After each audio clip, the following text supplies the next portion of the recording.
Hi friends, कैसे हैं आप लोग।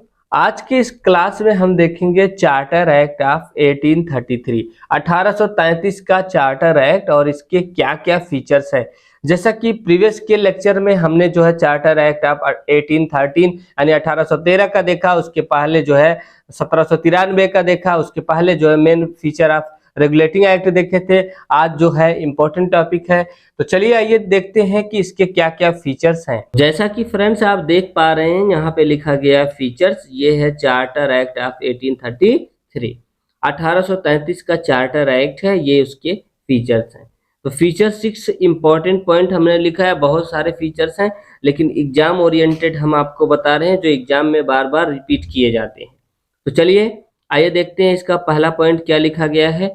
पहले पॉइंट में बोला गया है it made the governor general of Bengal. इसने गवर्नर जनरल ऑफ बंगाल को गवर्नर जनरल ऑफ इंडिया बना दिया, है ना। William Bentinck was the first governor general of India. William Bentinck जो थे ये पहले गवर्नर जनरल ऑफ इंडिया हुए। तो क्या कहा कि जो गवर्नर जनरल ऑफ बंगाल होता था, अब उसी को सिर्फ बंगाल तक सीमित नहीं किया गया, इंडिया तक कर दिया गया। तो गवर्नर जनरल वही था, बस खाली उसके क्षेत्र को बढ़ा दिया गया। तो जब क्षेत्र बढ़ा, बंगाल से इंडिया लेवल का हो गया, तो क्षेत्र बढ़ा, इसके पावर भी क्या है, बढ़ गए। तो अब पहले ये जो कानून बनाता था बंगाल प्रोविंस के लिए बनाता था, है ना, अब जो बनाएगा वो पूरे इंडिया, ब्रिटिश इंडिया के लेवल पर होगा। तो आई होप ये बात आप समझ गए, यानी गवर्नर जनरल ऑफ इंडिया के पावर को, यानी जो गवर्नर जनरल होता था उसके पावर को बढ़ा दिया गया। कॉन्सेप्ट क्लियर है। आइए अब अगला पॉइंट देखते हैं। अगले पॉइंट में क्या कहा गया है कि it vested all the civil and military power to the governor general. यानी जितना भी सिविल और मिलिट्री पावर था, सिविल का मतलब नागरिक शक्तियां, मिलिट्री का मतलब सैन्य शक्तियां, ये सब के सब शक्तियां गवर्नर जनरल में निहित कर दी गई। यानी अब से जो गवर्नर जनरल ऑफ इंडिया होगा वह सभी सिविल और मिलिट्री संबंधी कानून बना सकता है और कानून ला भी सकता है। और साथ साथ में जो बॉम्बे और मद्रास जैसे प्रोविंस थे जो पहले ये भी कानून बनाते थे, इनके लेजिस्लेटिव पावर को छीन लिया गया, यानी डिप्राइव्ड माने इनके लेजिस्लेटिव पावर को छीन लिया गया। तो यही बोला है, it vested all the civil and military power to the governor general and deprived the legislative power of Bombay and Madras governor. यानी बॉम्बे और मद्रास के जो गवर्नर्स होंगे, अब इनके विधायी शक्तियों को, लेजिस्लेटिव पावर को, यानी कानून बनाने की शक्तियां को, विधायिका वाला जो पावर इनको दिया गया था उसको छीन लिया गया, खत्म कर दिया गया, है ना, डिप्राइव्ड कर दिया गया। और वह जो छीन करके गवर्नर जनरल ऑफ इंडिया को दे दिया गया, जो गवर्नर जनरल ऑफ इंडिया होगा उसको ये पावर दे दिया गया। और इसके लेवल में आप देख रहे हैं कि बंगाल से बढ़ा के इंडिया कर दिया गया। ठीक है, तो दो पॉइंट क्लियर है। अगला पॉइंट क्या बोल रहा है, पॉइंट नंबर 3। पॉइंट नंबर 3 बहुत इंपॉर्टेंट है दोस्तों। मैं आप लोगों से अपील करता हूं, चैनल आपको समझ में आता है तो चैनल को सब्सक्राइब करिए, लाइक करिए, शेयर करिए और लोगों तक जरूर पहुंचाएं, क्योंकि यह स्पेशली उन फ्रेंड्स के लिए बनाया जा रहा है जो सिविल पर्पस से तैयारी कर रहे हैं, जो वनडे या एसएससी का तैयारी कर रहे हैं, एग्जाम दे रहे हैं, कुछ माइनर फॉल्ट की वजह से कंपटीशन उनका बीट नहीं हो पा रहा है, इसलिए हम डीप में जाके जो है कॉन्सेप्ट को बता रहे हैं ताकि उनका 1 पॉइंट 2 पॉइंट से रुके ना, कहीं ना कहीं वो सिलेक्शन लेके रहे। चलिए आइए अगले पॉइंट को देखते हैं। अगले पॉइंट में क्या कहा गया है। अगले पॉइंट में ये कहा गया, the law made under the previous act. जो भी इससे पहले प्रीवियस एक्ट बने थे उसके तहत जो भी कानून बनाया गया उसको रेगुलेशन कहा गया। The law made under the previous act were called regulation. यानी पहले के जो कानून बनाए गए उसको रेगुलेशन कहा गया, और जबकि इस एक्ट से, while under this act were called as. 1833 से जितना कानून बना उसको एक्ट बोला गया, और इसके पहले जो बने थे इनको रेगुलेशन बोला गया। ये प्रावधान किया गया किसमें, इस एक्ट में, 1833 के चार्टर एक्ट में। तो आई होप ये बात आपकी क्लियर है।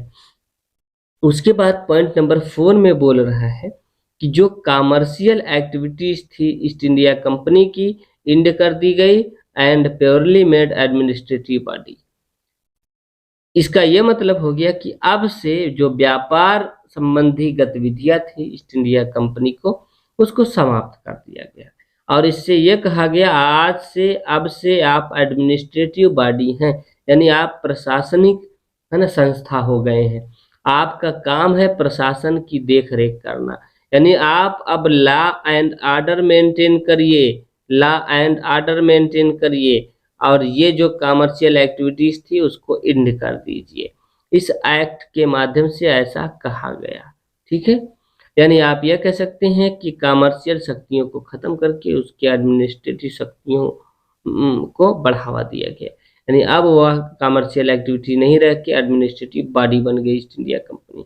फिर बोला है company territory in India were under his majesty, यानी अब कंपनी का जितना भी एम्पायर होगा, टेरिटरी होगा इंडिया में, ब्रिटिश इंडिया में, उस पर डायरेक्ट अब शासन करेंगे कौन? His majesty. हिज मैजेस्टी का मतलब इंग्लैंड के जो क्राउन होंगे, क्राउन यानी जो राजा होंगे, है ना, वह अब इस पे जो है कानून बनाएंगे, इस पे शासन करेंगे। तो यानी जो ब्रिटिश ईस्ट इंडिया कंपनी की संपत्ति थी अब वह हिज मैजेस्टी के अंडर में चली गई।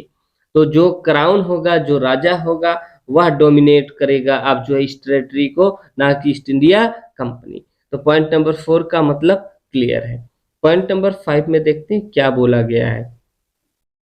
It attempted to introduce an open competition. It attempted to introduce an open competition for ICS. ICS का मतलब होता है इंडियन सिविल सर्विस। आज के समय में IS होता है, आज के समय में IS होता है इंडियन एडमिनिस्ट्रेटिव सर्विस, भारतीय प्रशासनिक सेवा। पहले के समय में वही ICS होता था। ICS का मतलब इंडियन सिविल सर्विस यानी भारतीय नागरिक सेवा। तो भारतीय नागरिक सेवा है ना, आज का जो ISPCS का एग्जाम है वही जो है भारतीय नागरिक सेवा है। तो ये कह रहा है कि भारतीय नागरिक सेवा के लिए एक खुली प्रतियोगिता और उसमें भारतीय भी शामिल हो, है ना, ऐसा प्रावधान किया गया था। इस चार्टर एक्ट के माध्यम से प्रयास किया गया इस ऐसा कानून लाने का। तो it attempted to introduce an open competition for ICS included Indian, यानी भारतीयों को भी उसमें शामिल किया जाए, ओपन कंपटीशन हो और कंपटीशन में भारतीय भी शामिल हो, ऐसा प्रावधान किया गया था 1833 के चार्टर एक्ट के माध्यम से। किंतु यह प्रावधान फेल हो गया, but negated due to the opposition, है ना, of the court of directors, यानी यह प्रावधान फेल हो गया क्योंकि but negated due to opposition of court of director. Court of directors ने इतना विरोध कर दिया, कोर्ट ऑफ डायरेक्टर जो 1773 में बनी थी, 1773 में इसने इतना विरोध कर दिया कि ये इस कानून को वापस लेना पड़ा, है ना। तो अभी ऐसा कोई प्रावधान नहीं आया, 1833 तक ऐसा कोई कानून नहीं आया है कि ICS में भारतीय भी हिस्सा ले, ठीक है।